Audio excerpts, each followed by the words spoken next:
Hello, everybody. I'm Jesse Waters, along with Judge Janine Pirro, Harold Ford Jr., Kayleigh McEnany, and Greg Gutfeld. It's 5 o'clock in New York City, and this is The Five.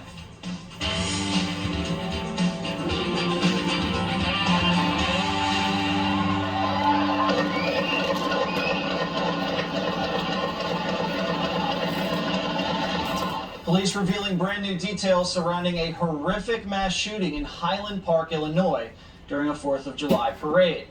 The act of pure evil, leaving 7 people dead and injuring 30 more. Authorities say just minutes ago, the suspect had 2 prior run-ins with law enforcement. In April of 2019, an individual contacted Highland Park Police Department a week after learning of Mr. Crimo attempting suicide. The matter was being handled by mental health professionals at that time. The second occurred in September of 2019. A family member reported that Crimo said he was going to kill everyone, and Crimo had a collection of knives. The police responded to his residence. The police removed 16 knives, a dagger, and a sword from Crimo's home. There were a combination of which, I don't have the exact count, at least 2 rifles, some pistols, and possibly a shotgun. Those were seized at his father's home pursuant to a search warrant yesterday.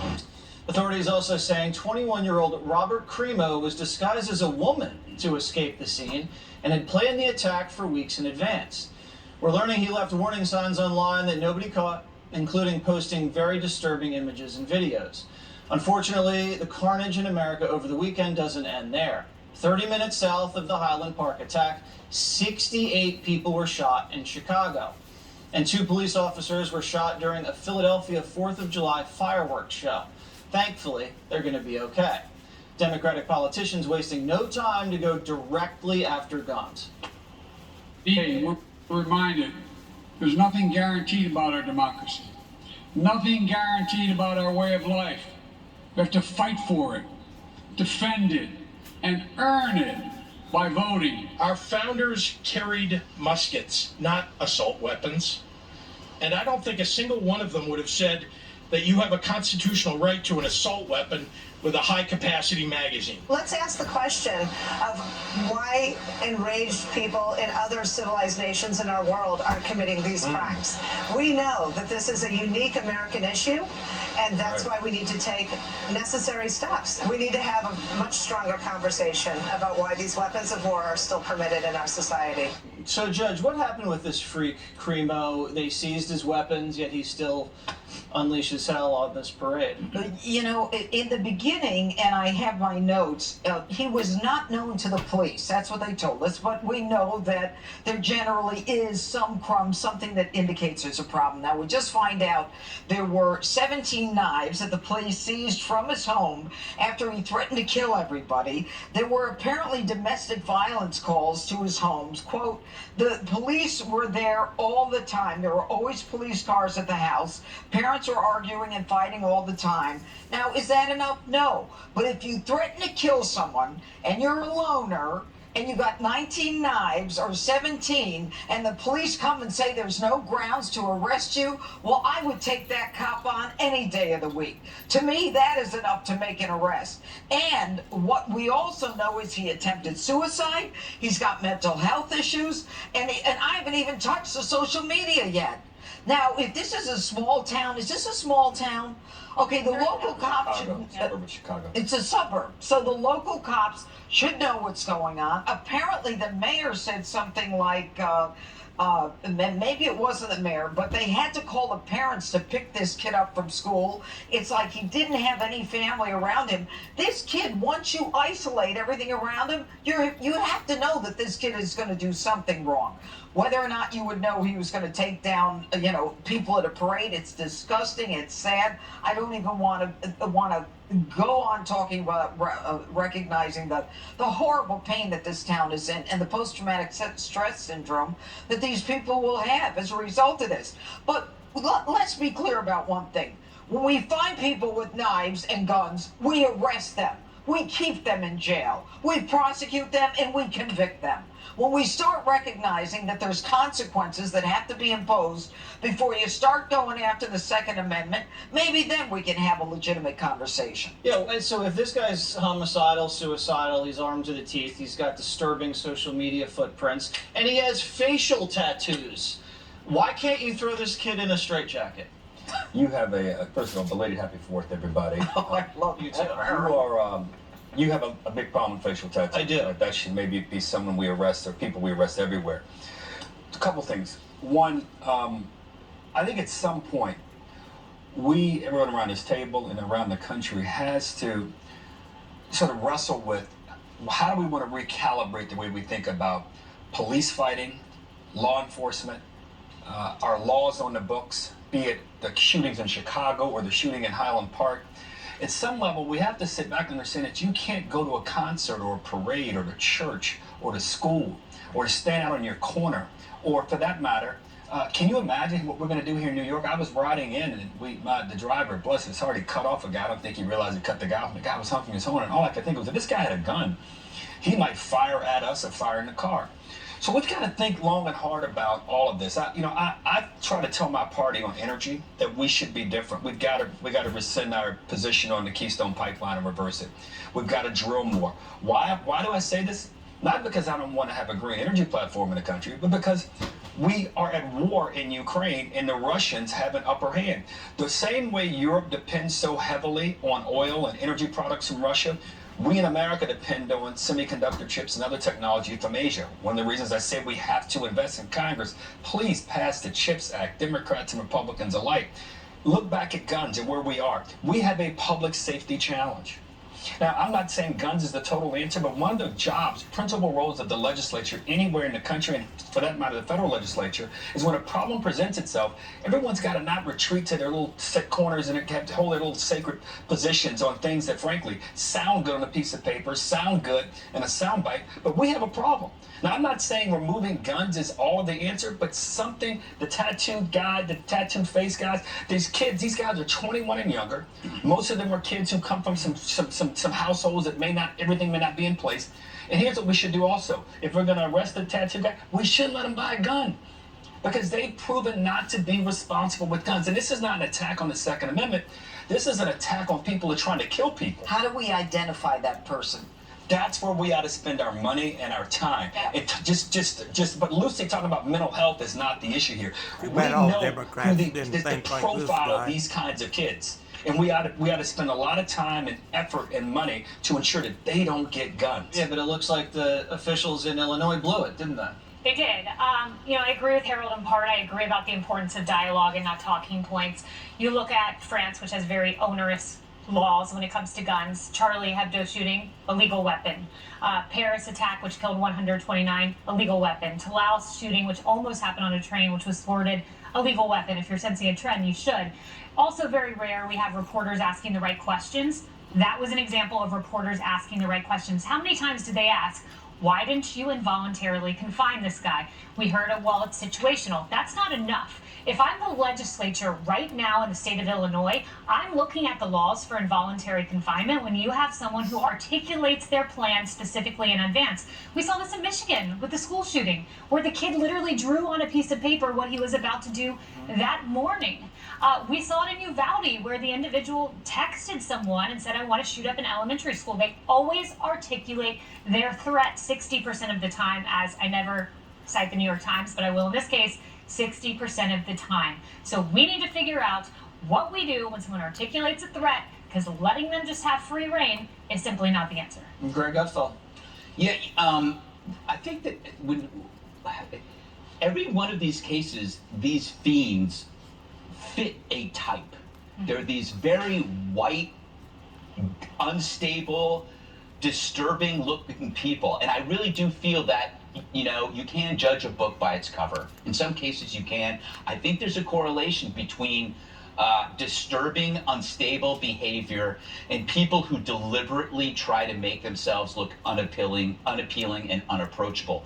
That could be their cry for help. Very if you look at selfish Antifa, monster. That's how they look.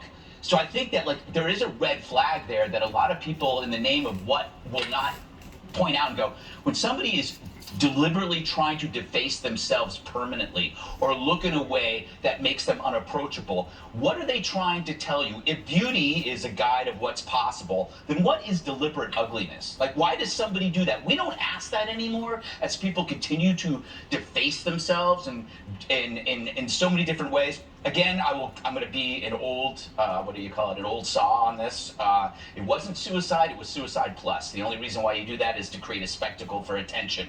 So I think this one is a pretty square case of a copycat because it happened on the heels of these other ones. So what's the point there? If there are enough mass shootings to see these trends, to see that they're mostly young white males, not all of them, but they're rare enough that you can look at each one of them. So if you take them away from gang shootings, from domestics, or any kind of gun use in the purpose of a crime, just look at people shooting for the sake of shooting. It's always influenced by the previous attack. So if you thought that you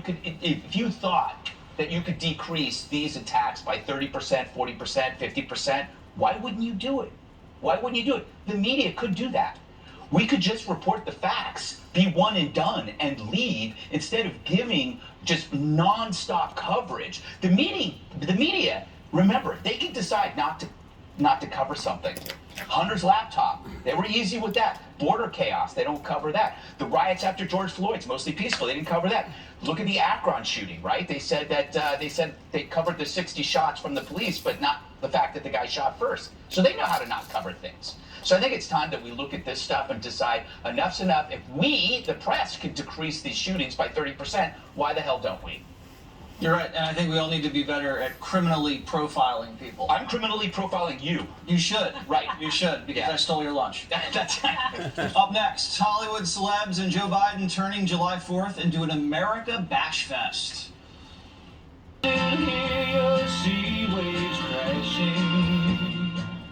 President Biden and ungrateful Hollywood liberals bashing America on the 4th of July, lashing out over the recent Supreme Court ruling on abortion. They hate America.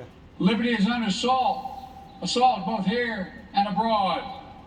In recent days, there's been reason to think that this country is moving backward, that freedom is being reduced, that rights we assume were protected are no longer. Hollywood celebs following Biden's lead.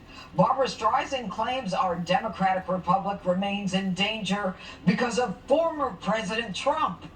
Jessica Chastain using July 4th to flash her middle fingers. Classy. And Katy Perry getting mocked after tweeting, quote, "Baby, you're a firework" is a 10, but women in the U.S. have fewer rights than an actual sparkler. Okay, Harold, you know, if these people are so unhappy here, Why don't they leave? why are they here? Well, I don't want to speak for them. I imagine if they wanted Well, to, they're most of speaking them- to you. Most of them are wealthy enough they could do whatever they want. But I tell you, I step back and look, I don't express myself that way. I think yesterday, Jesse and I think I texted with about everybody around the table, with the exception of Kaylee, saying, look, this is the day to pause and celebrate the brilliance and courage of our founders. We should all recognize that they were brilliant. They were not perfect. And when we accept that, we realize that the challenge they gave us is to make the union more perfect. So as I listen to them, you know, I probably would, again, I wouldn't have done it quite that way, but you think about the backdrop. 25% of America approves of the Supreme Court. Judge, you know, that really means that's a moniker, and Kayla, you know as well, that's a moniker for the rule of law. And when the country does not respect the final arbiter of that, at the level it should, that number's never been that low in my life. 38% of Americans, I think I might have seen you guys on your show, the Katie, talk media about this as well. constantly bad 30% of about Americans want to celebrate, they want to be patriotic and want to celebrate the 4th of July. Something is wrong, and what I view that as is a distress signal that the country's sending out to leaders in every sphere, politics, business, media, to your point, Greg. Everyone's a leader. If you're a parent, you're a leader. If you're a manager in your company, your own company or another company, you're a leader. And everyone has to accept some responsibility as we think about these things. And again, people can express themselves the way they want. We have a First Amendment, and they should do that. But at the end of the day, we all have to be better leaders if we want the country to be better and more perfect. You know, Jesse, the whole idea of the Hollywood elite saying that they hate America and they don't respect America. I mean, part of that, I think, is that 88% of the people in this country think that the country is headed in the wrong direction. Can they separate the two? No. You know how big on etiquette I am. Judge. I was raised properly. And so I see July 4th as a birthday party. And you don't go to someone's birthday party and attack them. You don't give them double middle fingers as they're blowing out the candles. If you want to say something, say it on the way home, all right? But not in front of their face like that. I don't even know who she is. I see her always saying liberal things. I've never watched anything she's been in. Is she even a celebrity? I don't even think she qualifies. She's rude, and I think her parents are disappointed in her. And I used that line on my children this weekend, and I gotta tell you, that line works. Being disappointed in someone is very effective, and she knows how disappointed I am in her. The other countries throughout the world, when they celebrate their independence or their big days like we do you think they're trashing their own country? No. Do you think the French on their big day are like running down Napoleon? Or the Mexicans are in the streets saying, oh, we're run by cartels, this place stinks. No, they're being proud Mexicans or French people, as proud as you can be. Now, Biden says, that we're going backwards. Now, I don't like when Democrats are constantly saying we're moving backwards. Every time the Democrats change anything, they consider it progress. But it's not progress. The Democrats, to make an analogy, would maybe put all of the dining room chairs on the dining room table and want to eat like that. Well, that's not progress. I don't eat like that. So when the Republicans say, we're moving the chairs down to the floor, that's not going backwards. That's just making things normal because people eat at a kitchen table. This abortion thing's really not playing. I saw a poll. I think it was Monmouth. It's like dead last. Yes, People are out of touch with this. Yeah, and Kaylee, wouldn't it make more sense for these people who are so, down on the United States and the 4th of July and the birth of this country, wouldn't it make sense for them to come out and say, you know what, I'm going to fight to pass a law or do something to give them some street cred as it relates to politics?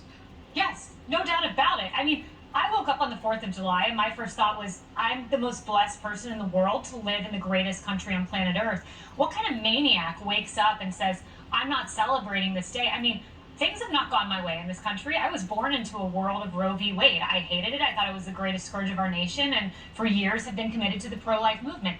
Presidency of Barack Obama, presidency of the aging and decrepit Joe Biden. Those didn't go my way, but it didn't make me less patriotic. So why have we gotten to a place in society where people are like, I hate this country because I don't get my way and I'm going to kick and scream like a 4-year-old? It's because the guy at the top is setting the tone. You don't go to a birthday party, to your point, and say, liberty's under assault, freedom's reduced, this is how I feel about the country. Wrap it up, Greg. I will wrap it up, Judge. I'll do a little rap. Please don't. No. I don't think it's about the celebrities as it is about competition. And I think, right now we're living in this era of identity politics, which is based on immutable traits, right? Only a black woman can understand a black woman. Only a gay man can understand a gay man. Patriotism just blows that out of the water. It's about shared values. It's not about immutable traits. It's about we're Americans, you may be black, I may be white, but we can agree that this cheeseburger tastes awesome, even though we're from different backgrounds. That's what patriotism is. And that is something that identity politics has been fighting against since I guess it came out of the thing. So that's why it is so hated.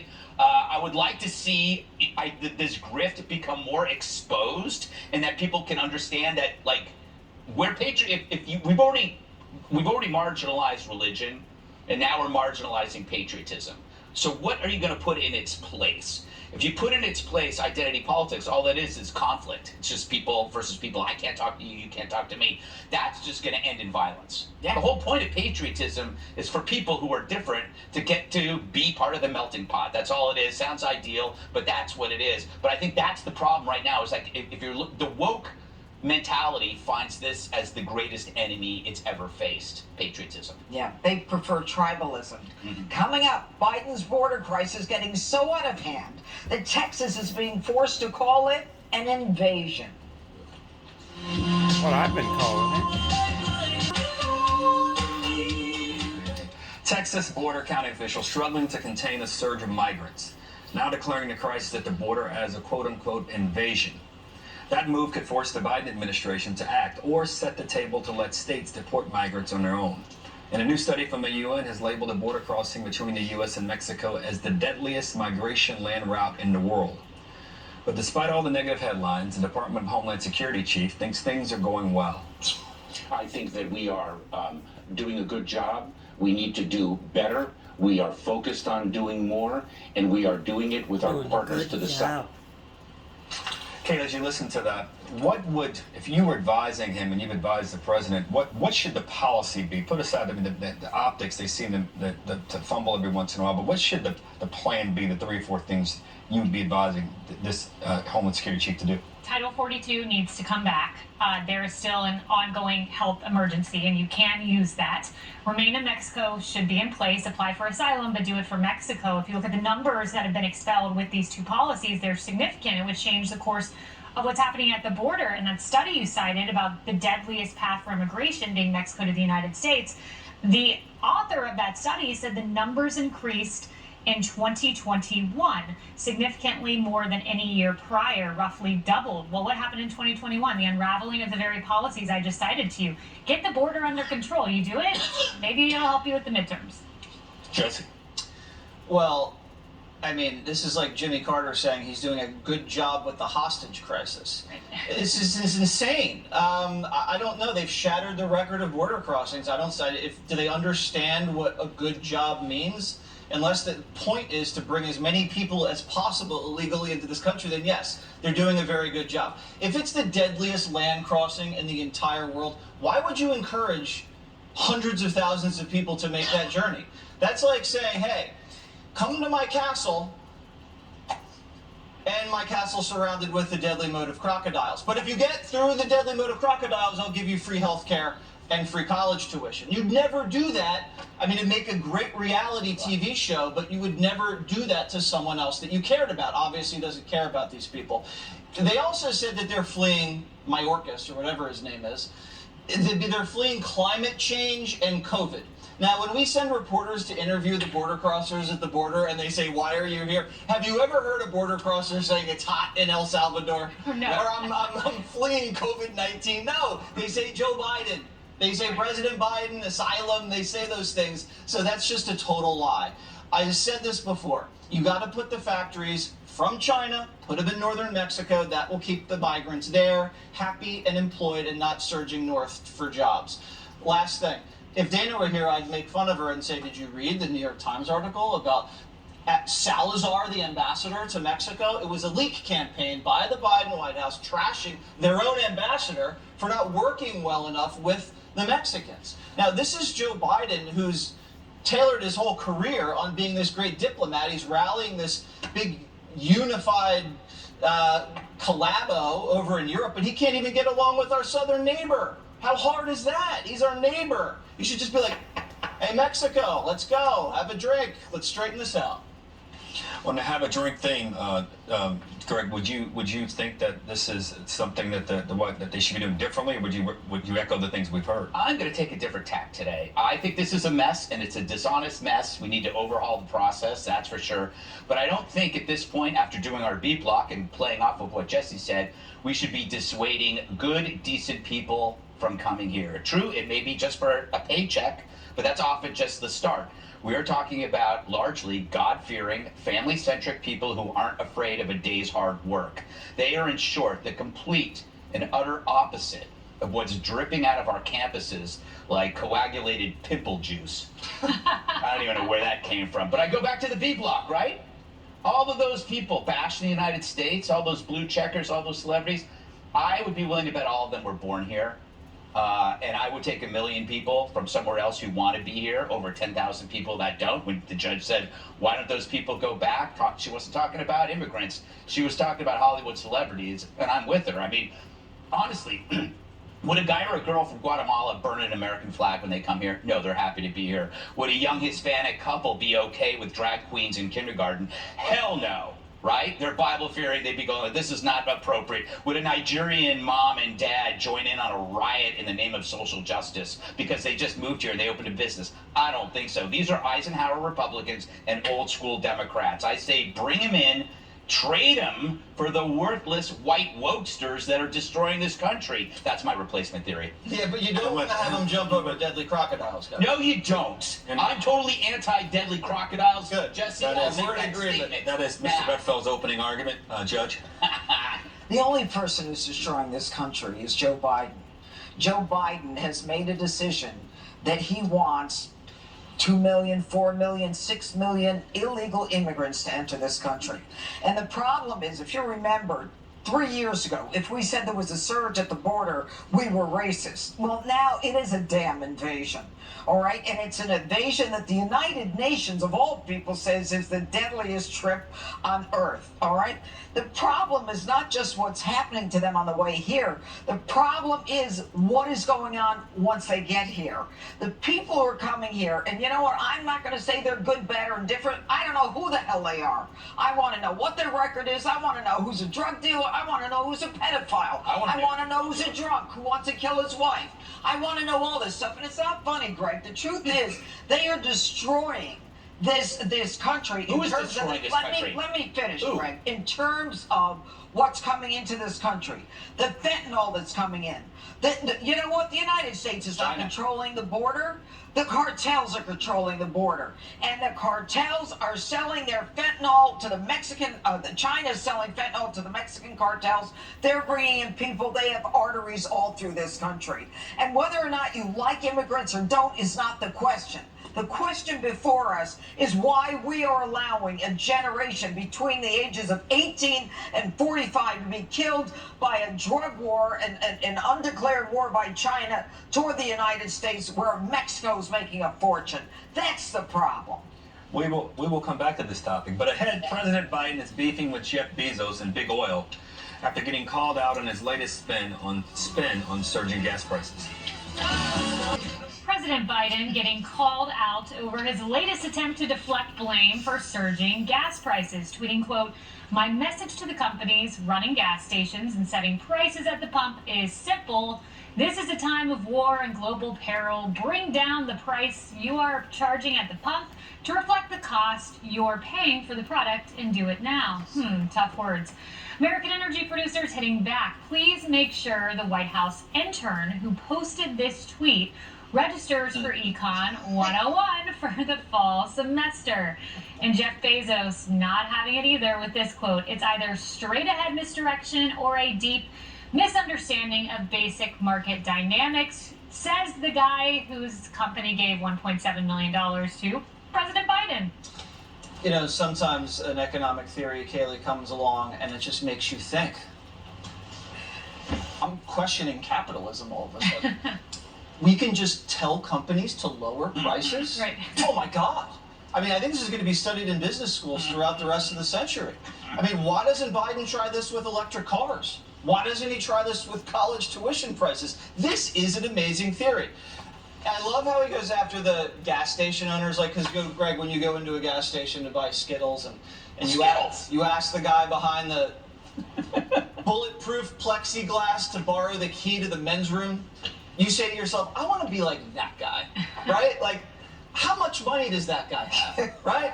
What do I need to do to be that guy, the guy that IDs high schoolers who try to buy 40s? No one says that. These profit margins are like this skinny. And how does Biden get away with thinking he's the man of the, or he's a working class guy? How do the Democrats who fired pilots, who fired Keystone Pipeline workers, who have now gone after the guys that own a gas station that make less than six figures, how do they get away with that? And it stings that Bezos is going after him, because Bezos isn't this like fat railroad tycoon that's like union busting. You know, this is a kind of a revolutionary thinker that's idolized by a lot of people in the country. And if you call the president an idiot, and you're one of the second richest guys in the world that has a revolutionary product, people listen. Yeah. Bezos, Biden, Edward Snowden said a little buyer's remorse. Well, I think he's lost something like, isn't it something like $30 billion in the last couple of months? Bezos? Who hasn't? To the side. Yeah, I know. That's why I put all my money in gold. What's in your safe? Call me, William.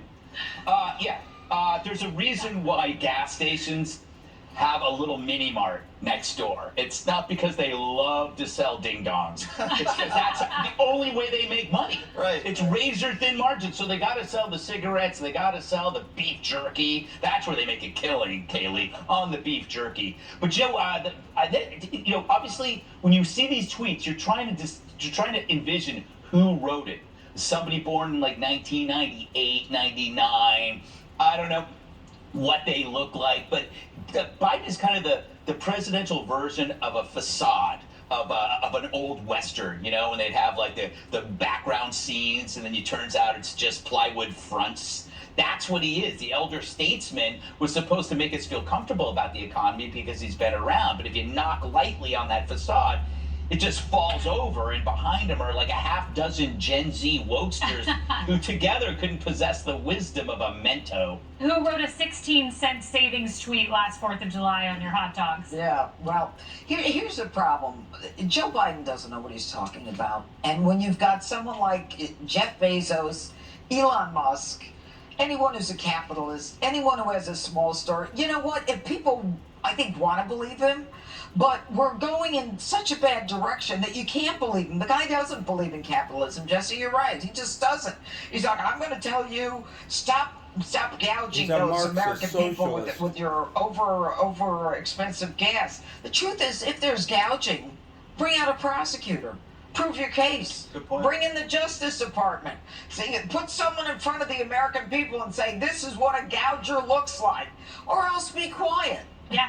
Harold, sounds like you may agree with the space cadet Jeff Bezos a little bit based on your A-block comments. Yeah, I'm on record agreeing with. I don't know if I agree with everything he said, but I do agree that this is not a serious look at what's happening in our global oil markets. The truth of the matter is, we need to figure out how to make the Europeans less dependent on natural gas from Russia, and stuff like this just riles up the political classes and ways, and we don't end up talking. Everybody just goes to their talking points. We can never get to a green energy platform if Russia takes Ukraine.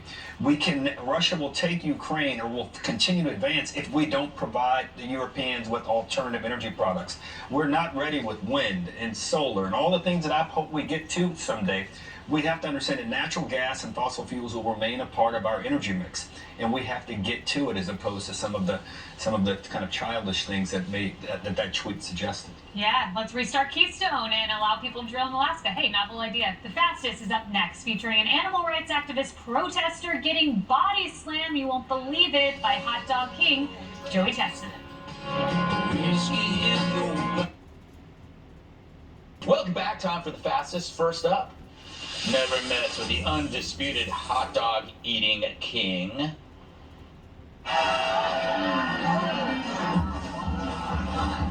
Oh, yeah. Joey Chestnut heroically choking out an animal rights protester who tried to disrupt the Nathan's 4th of July hot dog eating contest. Chestnut, who was on crutches, ended up winning after scarfing down 63 dogs. Kaylee, would have been even better if you just started eating the protester. Would have been even better. I do prefer the naked bike riding climate protesters. Yes. Especially the good-looking ones. I always find them. They influence the way I think. Jesse, he made 10 grand that day just for one day's work. So he could pretty much retire the rest of the year. Not in the Biden economy, Greg. 10 grand only gets you so far. I like now, when you have a protester that rushes the field, anybody can just assault them. Have you seen this in football and baseball? Players or other fans, not police officers, can just run up, tackle, chokehold. This is making me excited. Well, Smithfield owns, I guess, Nathan's. Is that the whole point of this? Yeah, I'm learning from this protester, Harold. It has changed the way I look at hot dog eating contests, which I find revolting. So if you think about it, I think this thing plays on ESPN, right? Yes. So the guy doing his protest first, he shouldn't have done it there, but ESPN must get a big audience for this, and he figured this is the best way to do it. But we know one thing: don't mess with a guy who's eating 63 hot dogs. I mean, he body slammed eating 63 hot dogs. He did it while he was eating and with crutches, Judge. I mean, I'm not crazy about this whole competition, but I got to give him respect for I that. mean, first of all, I want to know how he isn't throwing up as he's fighting with this guy. Imagine if How he only many had 30 does hot he have? dogs. If he had a Well, delivery listen, guy. this is how he makes his living. He eats a lot of hot dogs. So look at him take that guy down. I wonder if they must do the research after this. Does Nathan see a bump in hot dogs? Hey, Or head does it off go his down head. because everybody's so So disgusted? that protester, did he get any Head cred just from this? disappears. I have no idea. And the Darth Vader mask didn't even fit his face. We're talking about because it. he ate too Exactly. much. That's true. That's He true. ate too many hot dogs on his Well, way here. I think we can safely say we learned nothing. Except Joey won by 20 hot dogs. I want to There do it the is. next one about the chicken. The chicken, we ran out of time. We don't We don't have time? Save the chicken for tomorrow. We'll heat it up in the oven. All right, I'm going to bed. Night.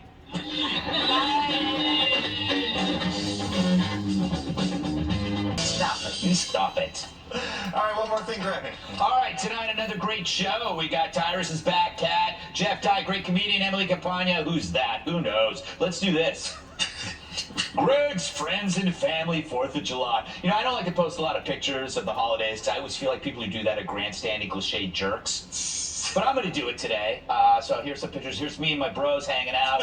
We love doing this. We'll spend hours just holding the flag up in our garage. Let's go to the barbecue. This is great. I guess you don't know that my wife is black. She's on the left, and my mistress is Hawaiian. She's on my left. We're just hanging out there. She doesn't mind. Totally open marriage. Everything's cool. This is me playing a little cornhole with a stranger's kid. Just wandered into the property. Well, I don't know what happened after that, but she went missing. And then there's me just hanging out on the beach last minute. Yeah, so that was my thanks. That was my 4th of July. Bummed I wasn't there with your wife and your mistress. Yes, they get along famously. They know about each other. Wow, you are just very evolved, Greg. I respect that. Yeah. We're polyamorous. Yeah, I love that you're so open. You're very amorous, that's for sure. My 4th of July, not the same. You have pictures? I do. I have some video and pictures. We lit off some legal fireworks there. The family loved it. We all had a great time. We had Harry Paytas on the fuse for me, so I didn't lose a hand like Jason Pierre-Paul. And my daughter loved it. My other daughter was a little scared. There's Harry. No one got hurt, and it was very, very safe. So Not professionally shot by a photographer? We did. no, we did not professionally shoot this one, unfortunately. That's a great idea for next year, though. Can I use the one that shot your polyamorous barbecue? Absolutely. Excellent. Tonight we have Johnny on the stick. He's interviewing people on the beach about July 4th. This is one of the saddest things you'll ever see. Also tonight we have an update on Nancy Pelosi's Italian vacation. It's taken a strange turn. Also, we spoke to some gas station owners, and we have a person who identifies as a mermaid. Tonight at 7. Got Juicy? Juicy. Janet, you're up. All right. So tonight I'm hosting Hannity, and we've got a great lineup. We've got Kellyanne Conway and Laura Trump and Tulsi Gabbard and a whole bunch of other great guests. So be sure to watch Hannity tonight at 9 Eastern. But I want you to think about this. Jealousy is not limited to humans. Even dogs can't handle competition. Take a look. You're a good girl. Good bestie. Hey, Sadie. So after watching his owner pet a stuffed animal for about 1 second too many, the agitated golden retriever rips the stuffed animal away from his owner in a jealous rage. Even though he isn't a great sharer, he is still very adorable. So I hope you enjoy that. I thought it was hysterical. Yeah, we don't share like Greg's women, do that. Yeah, or like Greg. Poor dog. He made you jealous. Happy 4th again. The San Jose Sharks put into an inglorious tradition. They had the first black GM in all of the NHL, a guy named Mike Greer, was named. Congratulations to him. He played 14 seasons in the NHL for the Buffalo Sabres, played for the Edmonton Oilers, played for the Washington Caps, worked for the Rangers, was an assistant coach for the New Jersey Devils. He's got his work cut out for him here, though. They've got 3 years they hadn't been in the playoffs, so good luck to him. Congrats, dude. And good luck. Did you say dude? I did. All right. Air 4 Junior, everybody. Yep. Really? So I'm gonna have to send you the audio of this, Greg. But I brought my daughter to work. She discovered the Greg Gutfeld parts and basically stage work for your show. She discovered the monkey. She loved it. Then she found this dismembered arm that she was very scared by. She actually screamed. Then she said, "Hi, Greg," and then she wanted to take it home. So thank you for letting me teach my daughter about dismembered body parts. My pleasure. That was the girl you played cornhole with, right?